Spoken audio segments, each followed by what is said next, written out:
Hi viewers, అందరికి welcome friends. మన ఛానల్కి స్వాగతం ఫ్రెండ్స్. ఇండియా వర్సెస్ జింబాబ్వే మధ్య మ్యాచ్లో సెకండ్ మ్యాచ్లో మొత్తానికి ఇండియా 90 రన్స్ తేడాతో ఘనమైన విజయాన్ని అయితే సాధించింది. సో మరి మ్యాచ్ ఏ విధంగా సాగింది ఏంటి అనేది, అండ్ ఈ మ్యాచ్లో కూడా మన ఇండియా నుంచి సెకండ్ డెబ్యూటెంట్ అని చెప్పుకోవచ్చు, డెబ్యూ చేసింది. తను ఎవరు, ఏంటి, మ్యాచ్ ఎలా సాగింది, అన్ని విశేషాలు మనం పిన్ టు పిన్ డిస్కస్ చేద్దాం.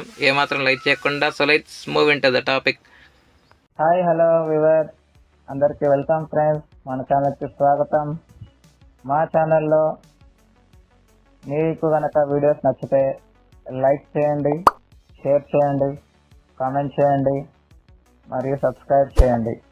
మరిన్ని నోటిఫికేషన్స్ కోసం పక్కనే ఉన్న బెల్ ఐకాన్ని ఆల్ పైన ట్యాప్ చేయండి. ఆల్ పైన ట్యాప్ చేయడం ద్వారా మేము చేసే ప్రతి వీడియోలని, తాజా వీడియోలని నోటిఫికేషన్లో పొందగలరు. సో టాస్ గెలిచి మొదట ఫీల్డింగ్ అయితే ఎంచుకుంది జింబాబ్వే. ఎంచుకున్న దానికి చాలా మంచి స్టార్టే జింబాబ్వేకి లభించింది. 8 రన్స్ వేసి అభిషేక్ శర్మ మరోసారి ఫెయిల్ అయ్యాడు. సో 8 రన్స్ వేసి ఒకటే సమయానికి ఇండియా స్కోర్ 10 ఉండగా అక్కడ నుంచి శ్రేయస్ అయ్యర్తో కొంత పార్ట్నర్షిప్ అనేది జరిగింది. 66 రన్స్ పార్ట్నర్షిప్ అనేది వచ్చింది. తర్వాత 31 రన్స్ పార్ట్నర్షిప్ వచ్చింది. 31 రన్స్ పార్ట్నర్షిప్ వచ్చిన తర్వాత 20 రన్స్ వేసి వైభవ్ సూర్యవంశీ అవుట్ అయిన తర్వాత ఇషాన్ కిషన్ అండ్ శ్రేయస్ అయ్యర్ ఇద్దరు కలిసి 66 రన్స్ పార్ట్నర్షిప్ అయితే యాడ్ చేశారు.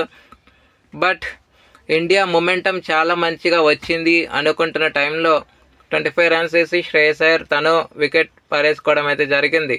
25 రన్స్ వేసి అవుట్ అయిన తర్వాత తిలక్ వర్మ అండ్ ఇషాన్ కిషన్ కలిసి జింబాబ్వే ప్లేయర్స్ పని పట్టారని చెప్పుకోవచ్చు. చెడు కూడా ఆడారని చెప్పుకోవచ్చు. పెను విధ్వంసమే సృష్టించారు. సో చాలా మంచి ఇన్నింగ్స్కి జీవం పోసారని చెప్పుకోవచ్చు. చాలా మంచి ఫౌండేషన్ కూడా లే చేశారు. 31 బాల్స్లోనే 50 చేశాడు మన ఇషాన్ కిషన్. తర్వాత సెంచరీ చేసేలానే ఉన్నాడు అనుకుంటున్న టైంలో 81 రన్స్ వేసి 18th ఓవర్లో అవుట్ అవ్వడం జరిగింది. బట్ ఈ ఇషాన్ కిషన్ అవుట్ అయిన తర్వాత వీళ్ళిద్దరి మధ్య ఏర్పడినటువంటి 4th వికెట్కి 94 రన్స్ పార్ట్నర్షిప్కి అయితే ఎండ్ అయింది. 94 రన్స్ పార్ట్నర్షిప్కి ఎండ్ అయిన తర్వాత శివం దుబే రావడం. శివం దుబే 12 రన్స్ వేసి తన వంతు తను సహకారం చేయడం. ఆ తర్వాత 6 రన్స్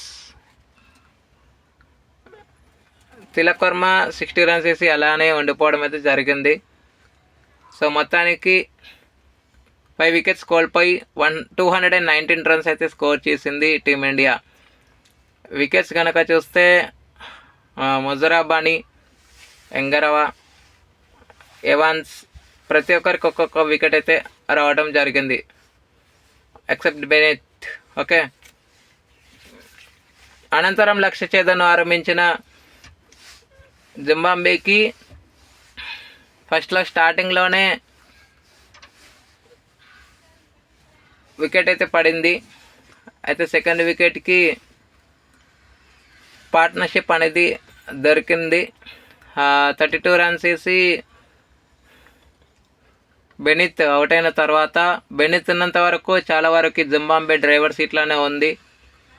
బట్ ఒకెన్లో వికెట్లు పడుతున్నాయని చెప్పుకోవచ్చు.